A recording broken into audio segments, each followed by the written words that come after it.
দই বড়া যেমন হেলদি তেমন কিন্তু টেস্টি। আর আগের দিন রাতে ঠিক করে রেখেছিলাম আজকে আমার রান্নাঘরে হবে দই বড়া। তাই ডালটাকে ভিজিয়ে রেখে এখন সকালবেলায় মিক্সচারে দিয়ে এটাকে ফাইন মিক্সড করে এটাকে হাত দিয়ে ততক্ষণ ফাটাবে যতক্ষণ না ফ্লাপি হয়ে যাচ্ছে। এবার এর মধ্যে নুন, তার মধ্যে জিরে আর মৌরি দিয়ে আরেকটু মিশিয়ে নিয়ে বড়ার আকারে গড়ে তেলের মধ্যে দিয়ে দেবে। তোমরা চাইলে 6 ঘন্টা আগেও ডালটাকে ভিজিয়ে রেখে বিকেলে করেও খেতে পারো।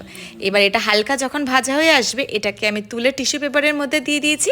একটা পাত্রে জল, নুন আর চিনি নিয়ে বড়াগুলোকে চুবিয়ে রেখে দেবো।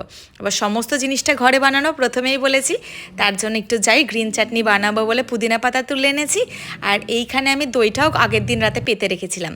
এইটাকে আমি চিনি আর বরফ দিয়ে ভালো করে ফাটিয়ে বড়াগুলোকে এরকম জলটা চিপড়ে এর মধ্যে ডুবিয়ে দিলাম। এবার ওপর দিয়ে গ্রিন চাটনি আর ঘরে বানানো তেঁতুলের এই লাল চাটনি, ওপর দিয়ে গুঁড়ো মশলা, ব্যাস আমাদের দই বড়া কিন্তু রেডি। যেমন টেস্টি হবে কথা দিচ্ছে, রোজ বানিয়ে খেতে ইচ্ছা করবে কিন্তু।